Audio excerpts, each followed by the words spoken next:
Played the wrong intro, man. Anyway, how's it going? We are here. It's Leo and Sean here, ready to talk about there's a big day of football here. Round of 16 starts for the Club World Cup, and we have the final of the U21 tournament, which will be Germany and England. Which game are you most excited for? Which tournament? Oh, for today, I think, in my opinion, the under 21 European Championship final is going to be wild between two teams, especially Germany, that I really enjoyed watching during the tournament. They got some great player, starting with Nick Voltemade, the striker. He's been linked, by the way, with Bayern Munich Yes. this last days. So yeah, I think it will be a kind of a great show. Yeah, I think that the semifinals, just the teams that have been beaten on the way here, even really the quarterfinals, because Spain is out as well. But the French team that's loaded, Netherlands, very good team. And you see the Netherlands 17s or 19, I forget it was 17s or 19s just won. I think it was the 19s. 19th, yeah. The 19s just won their tournament. So look, it's the usual suspects with the talent. It's every once in a while you'll get a Portugal, get a golden generation, but France, Germany, England. It's the teams that develop the talent constantly, like a conveyor belt, that are usually in these matches. So I think I haven't watched a lot of the tournament because I didn't have it on the channels where I was, but today I will be watching that today at 3:00. So it's 3:00 my time. Yeah. I'll be excited for that. Before that, or it's right in the middle of the Club World Cup, is Palmeiras and Botafogo at 12 here. Your time 6, and then Benfica Chelsea, which I think is gonna be an interesting match. I mean, two really good games today to Yeah. kick this off, and which one you want to start with? The early game? Yeah, let's start with the early one. Palmeiras and Botafogo. Right now, I wanted to check out the standings in the Brazil. If we can say something about that game, it will be a match between two teams who are not used to having the ball in the competition. Less than 50% of the time they get the ball. So I think it will be kind of open, attack minded. It will be interesting, but it could also be a match that very contested, because these are two of the 5 teams with the highest average number of fouls since the start of the competition, especially Botafogo. They had to play rough against Paris, against Atletico and Seattle. They made a good impression on me, especially in front of PSG, because of their status and what they have shown, and because they have beaten maybe the natural favorite of the competition. So yeah, it will be, I think, interesting, and just a duel between two South American teams, so and two Brazilian teams, to be more precise. So they're used to play against each other, so they know the strength and the weaknesses of their opponent. Yeah, Botafogo is the reigning Copa Libertadores champion. Yeah.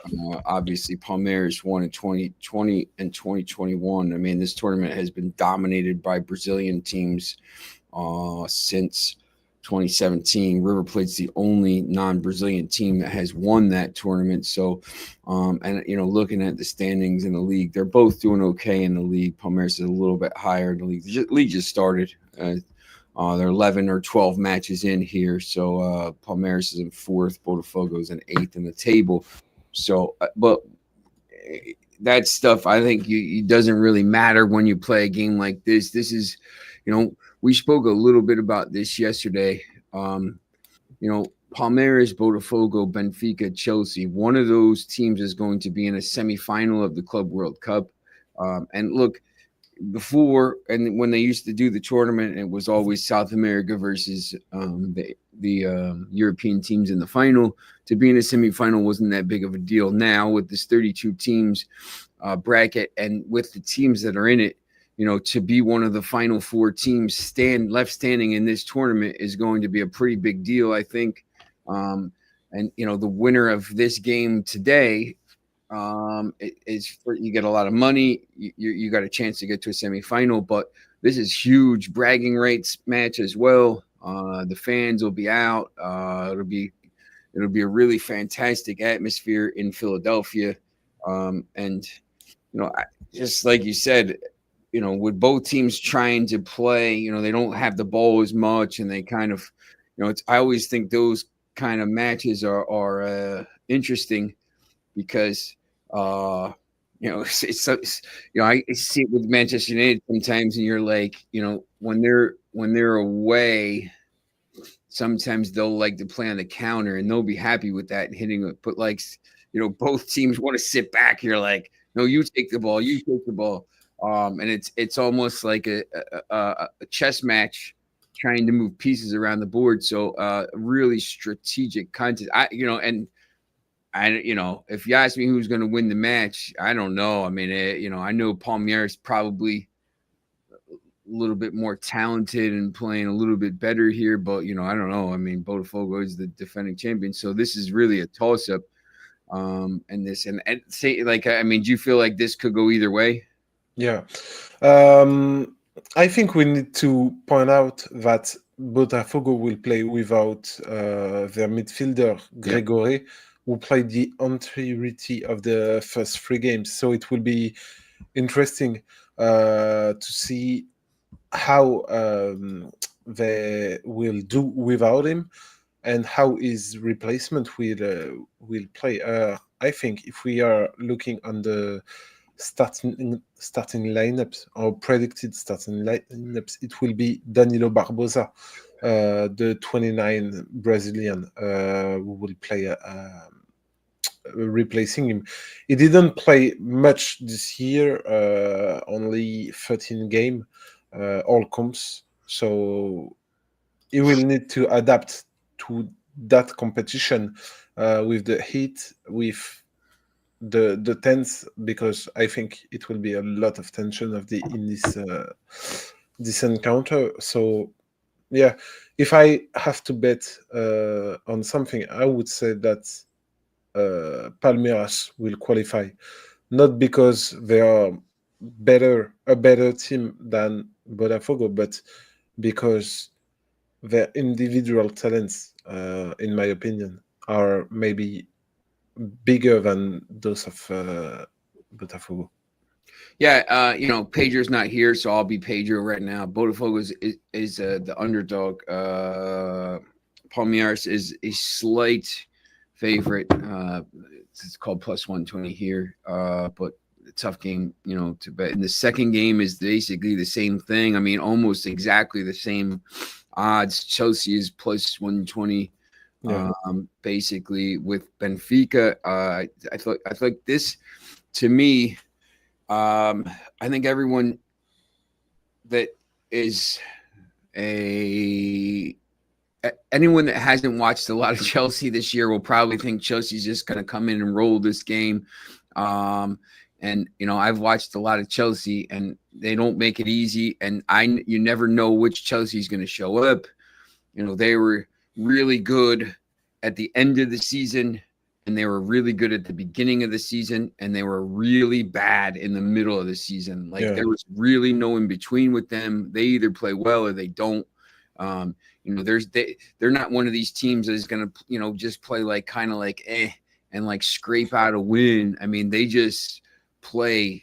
They're really, really Jekyll and Hyde. And look, Benfica is talented, When you look at their roster full of players, they have some good players on the in the squad, and I think this game for me is probably the more intriguing of the two because um, I wouldn't be stunned to see Benfica win 3-0. I mean, if Benfica plays the way they did against Bayern Munich, they probably win. If Chelsea plays the way it did in the last game, Chelsea probably wins. But I I don't know how. I never know how to think about Chelsea.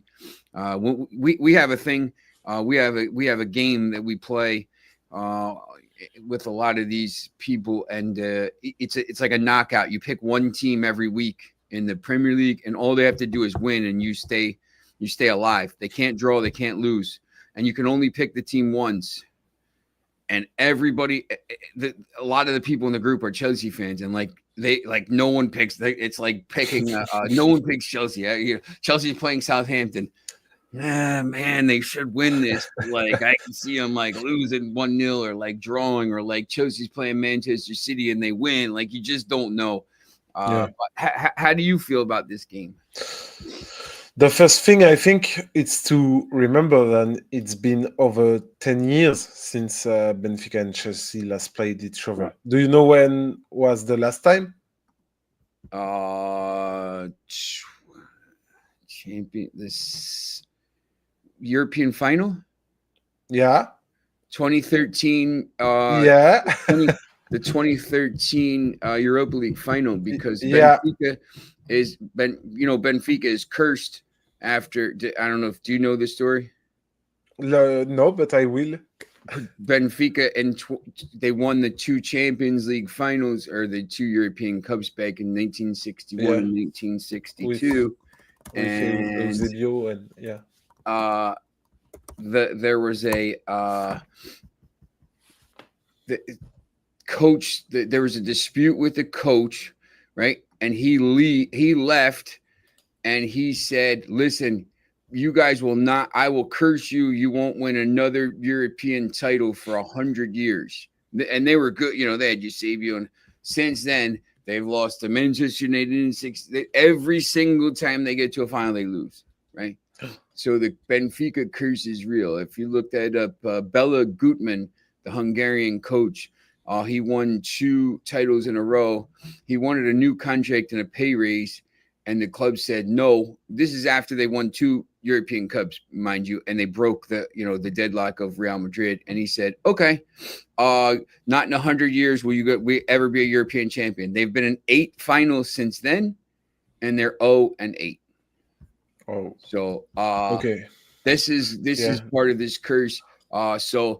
This is the last time they played was in 2013, 12 years ago in that final. And remember, Chelsea was the reigning European champions at the time. And the only team at the time, they were the only European team to ever lose a Club World Cup final. They lost in the final 1-0. That was the only South American team that beat a European team. That's another fact there for you. And to add another statistic to that game, they have only met 3 times in history, and all 3 matches were won by Chelsea. So it's kind of like Benfica have the opportunity to write history in some sort because, it's their nemesis. Chelsea are their nemesis. But if we go further than the stats, if Benfica play like they did against Bayern, as you said, it will be an interesting game but they don't have to play like they did against Auckland because the first part of the game against Auckland, which was really difficult against a team with less technical ability, less budget, less good player, less everything, in fact. And the 6-0, 6-0 result is kind of not undeserved, but it hides the difficulties Benfica had against that team.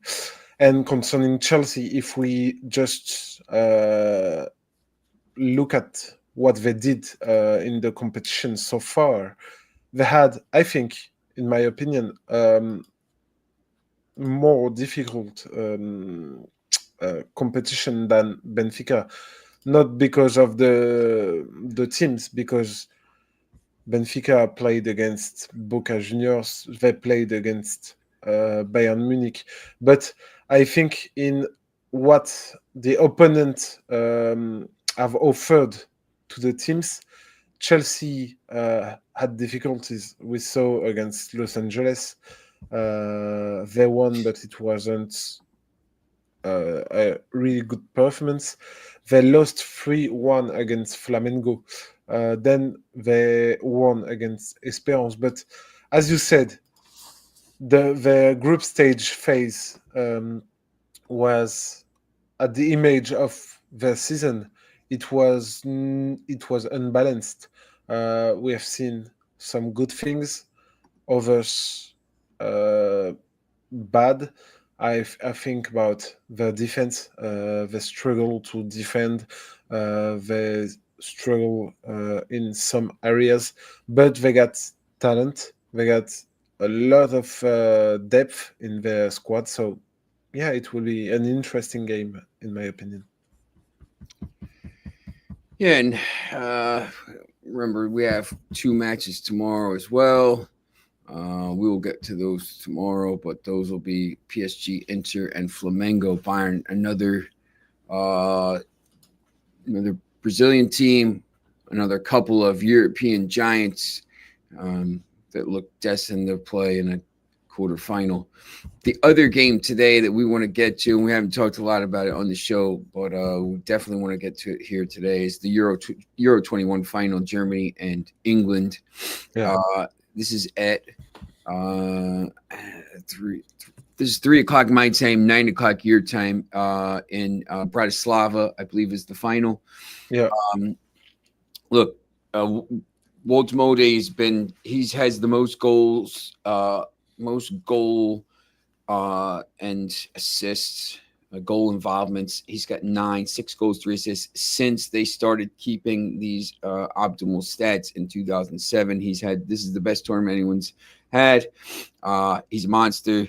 Everyone in Europe is trying to chase him at this point now. He came, I don't know if you could say he came out of nowhere, but he's going to end up at Bayern, I'm sure, because that's what German players do if they're any good. But interesting, going there with Harry Kane. Harvey Elliott has been pretty good. He has 4 goals for England, and people kind of forget. He had the bad injury, and it's easy to forget when he doesn't play a lot for Liverpool because they're pretty talented. But he's still a young player. A lot of people are thinking there's going to be some goals in this game because of the way England plays, because of the way Germany's been scoring. It's going to be high scoring. England's beaten some pretty good teams to get here. I think they're a little, they're pretty battle tested. It's Germany as well, but I'm sure you watched Germany play the other day because they played France, right? Yeah. So, Yeah. I mean, what is your take on this game? The first thing, as I said in the intro, is that I am kind of Germany has a lot of attacking talent. Nick Voltemade, we talked about him. He has been involved in 9 goals in this tournament. He scored 6 and assisted 3. It's just incredible because they played 5 games, I think. 3 in the group stage, then the quarter and semi-final. Now they will play the final. He's incredible. He has everything a modern striker needs to have. He's mobile. He's tall. He's strong. He can shoot from kind of everywhere on the pitch. Yeah, he's the man to watch. in my opinion, and I think in people's opinion in general. But it will be also a great collective match because England and Germany, we all know what they represent in world football. And if you watch at the squads, the different squad, and especially England, you can see a lot of players already playing and some even established in Premier League sides. So it's under 21 by the edge, but if you just look at the names and what they have done in their career so far, it's kind of impressive. Now, if we just talk about this tournament, Germany have beaten England in the group stage 2-1. It was a good match. So now England will want to take their revenge, and it's the best time because what can be more important than the final. So, in my opinion, as said, I will go with Germany to win, but it will be a very disputed game tonight. Yeah, I think it's going to be. I think there's a really distinct possibility this match goes to extra time, and possibly penalties. Maybe there's some goals in extra time as well. I think just because it's going to be high scoring. Both teams are going to be going for it, especially in the second half if they need goals. So yeah, I'm very excited to watch that. I haven't watched a lot of it, as I said. So that should be interesting. I just wanted to kind of, we haven't had a lot of chance to go through the news here too much with the show because there's been so many matches going on at this Club World Cup. The schedule came out for the Premier League. It came out, a while ago, but the schedule came out for the Premier League, the Championship. There's a lot of buzz around. Do you watch this show, the Wrexham show, Welcome to Wrexham or whatever? Do you watch that on? It was on YouTube Netflix Huddle or something? No, like I didn't. The only I watched it was the Sunderland Till We Die. Okay, so do you know the story of Wrexham? Yeah, they been bought by Always Sunny in Philadelphia. Reynolds and Ryan Reynolds and the guy from Ryan Always Reynolds. Sunny in, Yeah. Always Sunny in Philadelphia. You got Rob McElhenney. Yeah, and they get promoted 2 or 3 seasons in a row, I think. Yes, they went from the conference, the non-league, the conference to League 2 to League 1. Now they're in the championship, and Luton Town did something similar. They went from same thing. It took them 9 or 10 years to do it. They're doing it a lot quicker, obviously, with a lot of money behind them. So it's not the it's a great story, but hey, let's calm the brakes on the fairy tale here. But now they're in the what is probably the hardest league in the world. Yeah. This league is no joke. Their first here's their schedule. They open with Southampton, who just was in the Premier League. Not very good, but still coming down from the Premier League. They have to play Hull City in the EFL Cup. They play West Brom, Sheffield Wednesday, Millwall, who was in the playoffs, QPR, North, Leicester. You're playing a lot higher level of teams now. QPR have a new coach with Julien Stéphan, who used to train at Stade Rennais in France. Just to note. Yeah.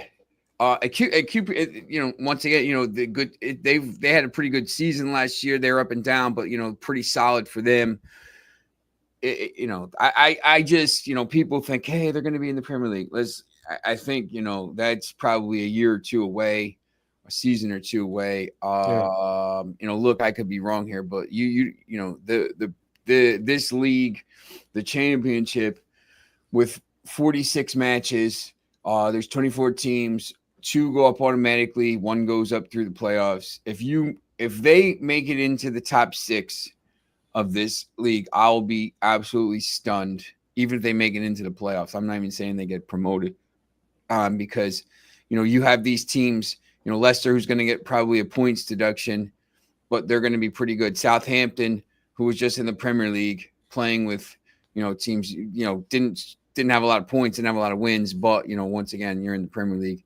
Yeah, when you get relegated from the Premier League as a system to help you to just being promoted in the next year or in the 2 or 3 next year, because golden parachute. yeah, you have a Premier League budget, so, or kind of a Premier League budget, so yeah, it's not a surprise to see clubs making the elevator. We have seen it before.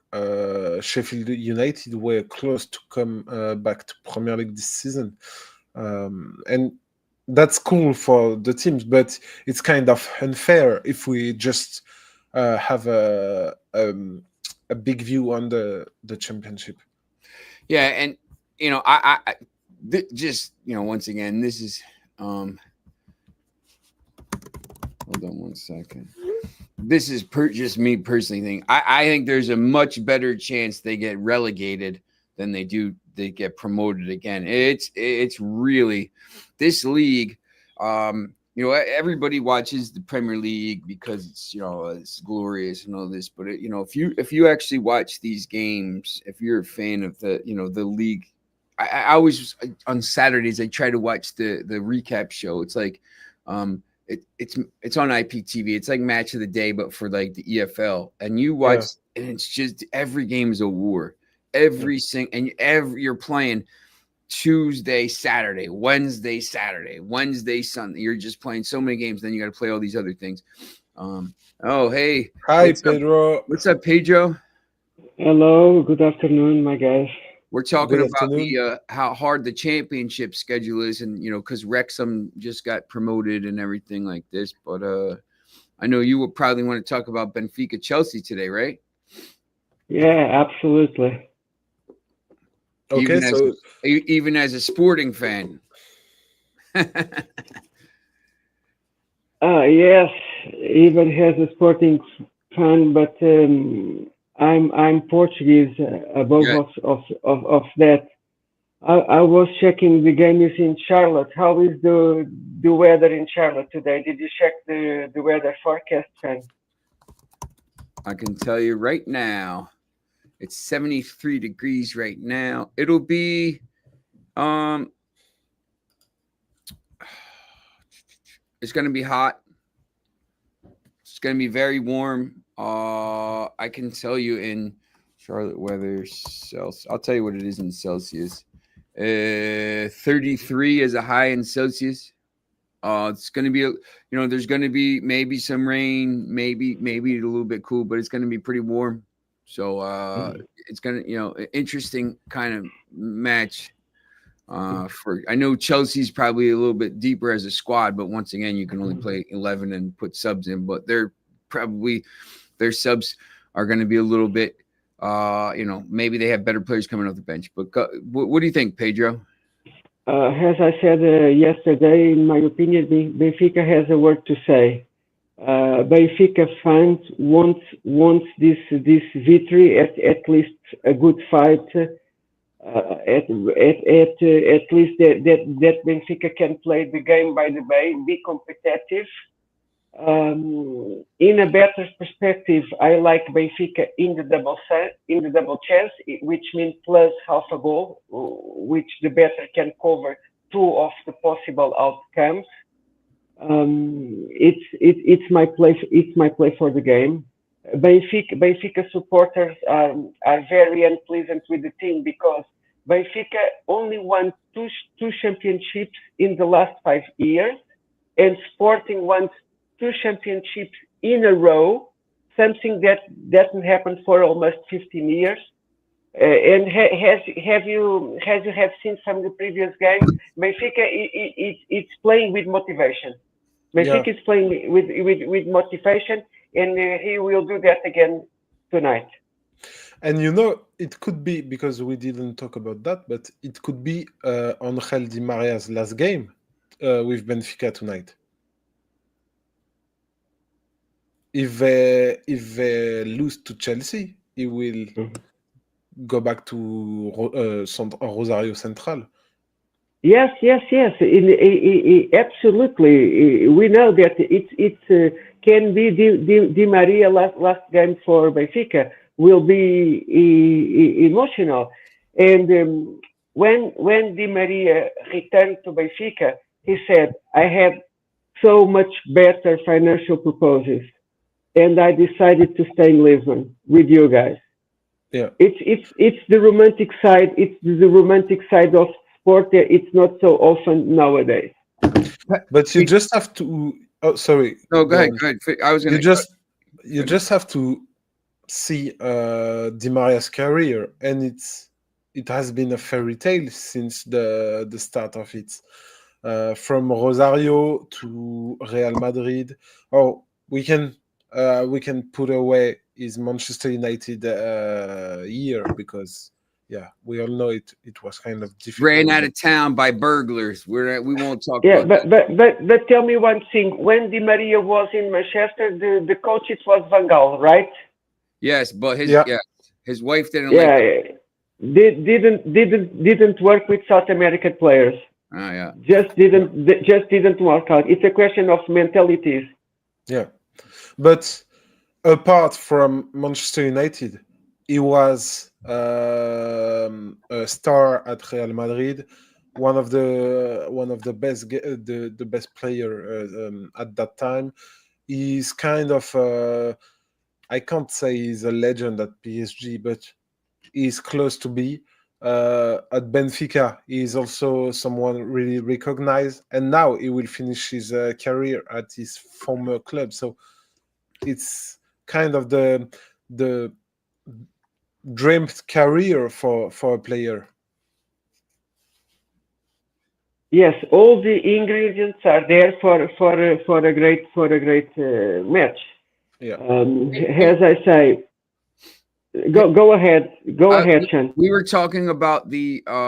I spoke a little bit about the Bella Gutmann curse on Benfica from 1962, because he, 100 years you won't win a title, and since then 8 finals, 8 defeats.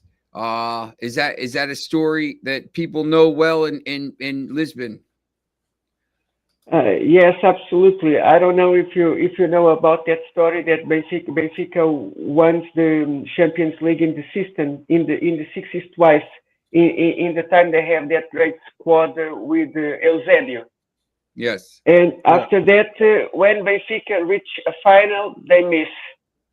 It's already in a row. They miss in the overtime. They miss in the penalty shooting. So they said it's like a course. But nowadays Benfica cannot fight with the big sharks, as Real Madrid or Manchester City. I don't even imagine Benfica to reach the final. But in this specific game, Chelsea is not playing so well, and No. I think Benfica has chances in this match. It's a dog. It's considered a dog by the books, but can bark and bite tonight. Yeah. I wanted to ask, while we're just talking about Portuguese football, I mean, because Porto's got the 88 and 2003, 2004, sorry, 2004 against Monaco in the final with Jose Mourinho, and Sporting's obviously broken through and won 3 of the last 5 titles to break that 20-year Benfica and Porto Liga NOS stranglehold. But my team Rio Ave hanging in there. When I traveled to Portugal, I've been to matches at Tondela and Chaves and Rio Ave and Guimarães and the one that's out. It's why I forget the name of the stadium. It's out past Lisbon. past the big statue where Jose Mourinho is from. I went to a match there with the Barbash, my guy Barbash Pedro. I'll send you the picture of the guy Barbash that owns all those restaurants. I know, I know the guy, but Boring it's from Setúbal. Stubal, correct. Yeah, Yes. it's from Setúbal. Yes, I went to a match there, and then the one with the yellow and the bird in Lisbon as well. Estoril. It's where I live there. It's close to Lisbon. It's in the beach area. Yes. I've been to a lot of matches and been to the Nations League final. The Portuguese league at this point, I mean, you talk about how they can't compete now, and they just kind of, they've gone from, how's it going there? SSB? They've gone from, being able to compete, and now it's, they anytime they get somebody, a pretty good player, they have to sell. And it's become, trying to, my friend Demaro Pereira, whenever Benfica gets a good player, he knows, hey, listen, we're going to sell him on and then rebuild the team, rebuild the squad, get big money. Enzo Fernandez and Gyökeres and Quenda, and the list goes on and on. I mean, as someone who watches that league, I mean, is it kind of frustrating to see that when you see these teams, Sporting's built this really good team up, and now all of a sudden they're selling, and they instead of maybe trying to go for it, they have to be able to compete at, in the long run, and to be able to compete as a squad, they have to kind of sell. Is that frustrating? Yes, I give you a better example. Why Benfica sold João Neves to PSG?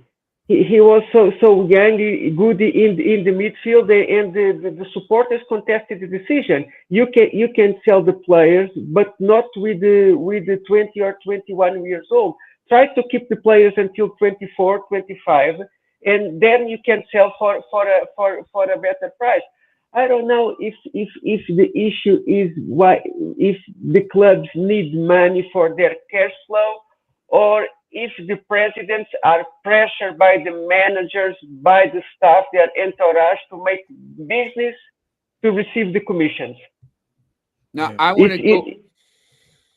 I just want to include Leo here, because I think the issues with Lyon come from this, because you have a PSG team that is spending whatever it wants and constantly dominating. However, Monaco breaks through in 2017 with Mbappe and wins the title, goes to a Champions League semifinal, is dominant, and very, very good squad. It's not just Mbappe. There's Bakayoko. The whole squad was really fantastic. And then all of a sudden broken apart because you can't compete with even Monaco can't compete with PSG, because PSG just spends through it. 2 years ago, you have PSG doesn't win the league, they come back. Now they're the Champions League winners, and that's with with this. And I think these other teams have to try to spend maybe to compete, because you can't just you can't have a 30-point gap every year between the top and then all of a sudden you're struggling to compete, and then now you're in this hole. I mean, is this something that's I mean, you can probably speak to as well. I mean, is that an issue with that league as well? The thing is that France is known worldwide for its capacity to form player. The League of Talents. Yeah, we are the cold League of Talent. But if you just take a look in England, in Germany, even in Spain, or even in Italy, you will see that there are a lot of French players. I think in Germany last year there were between 33 and 37. I don't remember exactly, players from France. It's kind of incredible in a big championship. In France, there are no real owner with money except PSG. Now we have Paris FC, who were bought by Arnaud, the Arnaud family. It's the owner of LVMH Everything. and He owns everything. every. Yeah, Yeah, he owns the. yeah. He owns half the world. Everything, in fact. Monaco, who is owned by Rybolovlev, who is a Russian. Oligarch. Yeah, yeah. Marseille, they're under American flag with what's his name? Oh, I don't remember. McCourt, Franco McCourt. Yes. But yeah, for Lyon, for example, John Textor is just someone who says he got money, but he doesn't. Now we will be following, according to the news, Lyon will be um, under the Michelle Kong um, ownership. I don't know if you know who she is. She's an American woman, billionaire.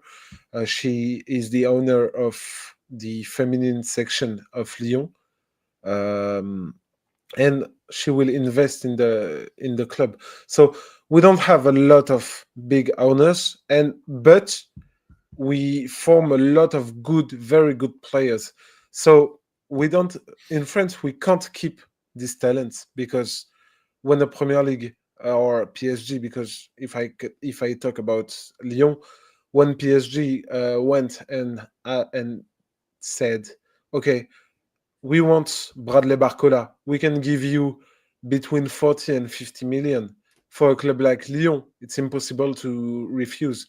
For example, Malik Fofana, who is currently playing in Lyon, if Chelsea or Liverpool come and say, okay, we can give you 50 million or 60 million. What can Lyon do to keep this kind of player? They can't. Today, Strasbourg, Sunderland will bought his midfielder Habib Diarra for 30 million euros. It's impossible for a club like that to refuse. So, yeah, France has a good, very good talents, but they can't keep it, and it's the main problem in the league, I think. Yeah, it's tough. You know, I wrote this. You see the same thing with the French basketball, and all the players coming over here, and I think there's a mirror when at the beginning of last year when they didn't have a TV contract for the McDonald's Ligue 1, Yeah, and it's such a good league to watch. There's the game, the matches are exciting. It's on being sports here, and match. There's a lot of 4-3s, and take PSG out. yeah. The matches here in this level, they're really interesting matches, Lens and some of these, But just look at the interviews player make when they leave France. They all say, or even managers, they all say it's not a farmer league. It's a quite difficult league. It's very yeah, physical. It's very tactical. Okay, we don't shine on the European stage, but if you just look at the championship, you will see it's something really interesting to watch. And we have good atmospheres. Our stadiums are quite full. Yeah, it's very. I'm a big defender of the league. Pedro, we spoke a little bit about the U21 final before you got here as well. Germany and England. I know you'll be watching later. What are your thoughts on that match? Germany doesn't lose a game for a long period. I was checking, and they beat England in the last game, bouncing back the result. They played very well last game. They create last 6, 7, 8 great opportunities to score. Um, what I see here, it's Germany to score in the first half. They don't wait for the second half. So if you ask me, my prediction for this match in a better perspective is Germany to score in the first half. And notice that Germany is playing very well. I know that England it's a strong team. They have shown that from the tournament, but German squad is it's so strong that I think they score in the first half. And let's see how England can deal with that. Yeah, I think that's pretty accurate. I'm excited to watch that match. Yeah. Once again. Yeah. You guys got anything else you want to talk about? No. Oh, just what are you thinking about Jurgen's Klopp take about the Club World Cup? He said yesterday that it's the worst thing FIFA could have done. So, what do you think about that? It's clearly a money grab. This Confederations was the Confederations Cup. You already have the teams because you have the window for the internationals, and they just want to keep pushing these players. The players complain and they're like, we have too many matches, and people are like, you're getting paid a lot of money, you're getting paid this amount of money, but like, Yeah. you're playing all these extra games. Rodri complained. What happened right after Rodri complained? The Ballon d'Or winner, the guy who's the winner, the best player in the sport at the time, Yeah. ACL injury. ACLs are all muscle use, overworking. They're playing too many matches. It's clearly, he said it's the worst idea implemented in football. As a fan, it's for me, as we go on, it's been great to watch. But these players need a break. I mean, you can't just keep pushing them, constantly pushing. And now,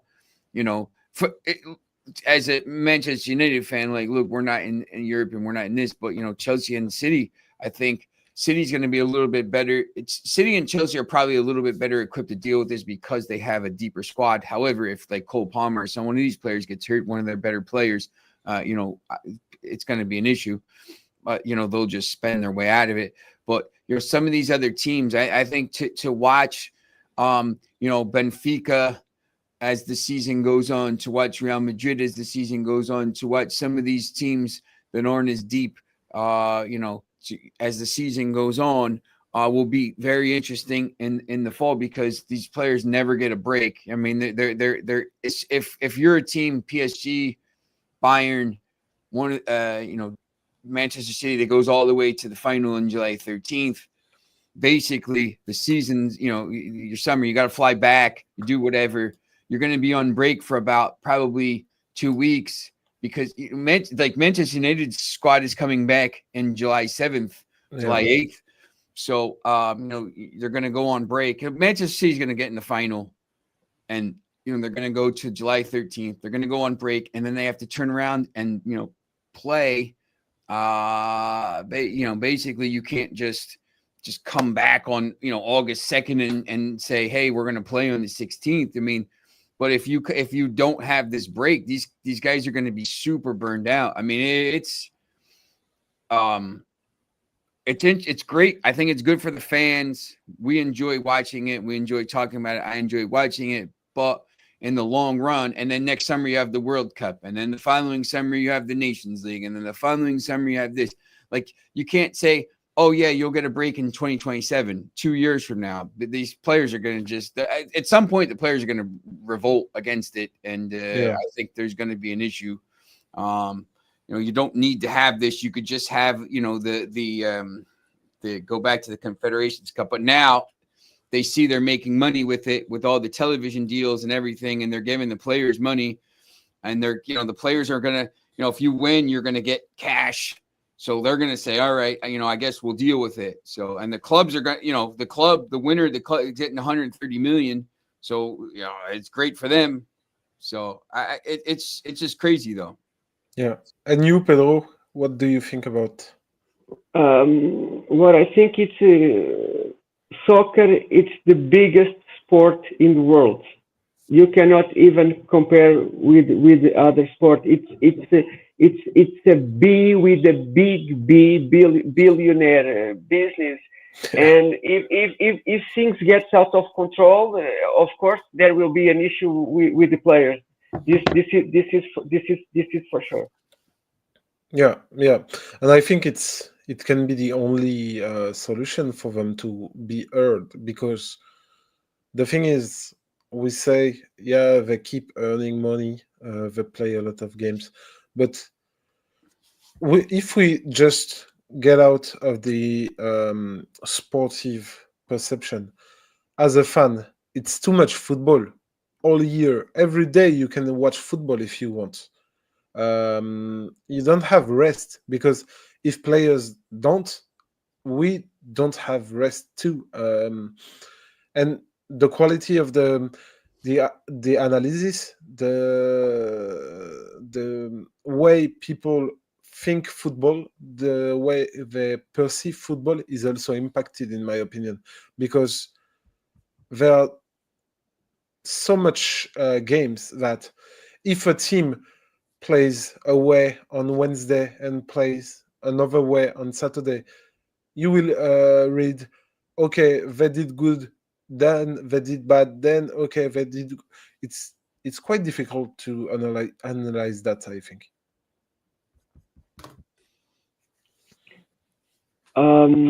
If you compare this with the American professional leagues, for example, NBA, the NFL or the NHL or the MLB, they stop for 3 4 months, Yeah, you're right. and they are growing. They are growing. In the NBA, they play a lot. The regular season are 82 games. Yeah, yeah. They And they they earn they, a lot they of money. and they are making a lot of money worldwide. Yeah, Because because they think the business. Okay, yeah, they have really professional, really top professional managers to handle with everything, and things things work out. And I think in the soccer world, it's madness because the players needs to rest. It's not, for example, in basketball, you can make substitutions whatever you want. You can change your players whenever you want. So you almost have two rosters, okay, the the lineup and the rotation, and you can manage the minutes you want. In soccer, you cannot do that. Okay, the main team plays almost all the games, yeah, even with substitutions. The substitutions usually happens in the second half, so it's a lot of load. It's a madness load of games. I disagree with this competition after competition, and the players wants to be with their families, wants to go to holidays. yeah, yeah. We don't have to. We should not forget that they're humans before being footballers. Yeah, that's great. Yeah, too many matches. As a fan, it's I don't. I like to watch it, but Yeah, I need a break. it's yeah, I need a break. If I need a break, man, these guys are playing. They need a break. of course. All right. Well, we're gonna go watch these matches today. We're gonna see how they end up, and then tomorrow we'll be back to talk about them and discuss the ones to the matches tomorrow because we have some good ones as Yeah, well. So, Pedro, thanks for jumping on as It's always. always it's always a pleasure. Leo, good to see you, yeah. and Me too. It we was a will pleasure too. be back tomorrow. So Yeah, tune in. Remember, like, subscribe, and ring that bell. and have a nice day.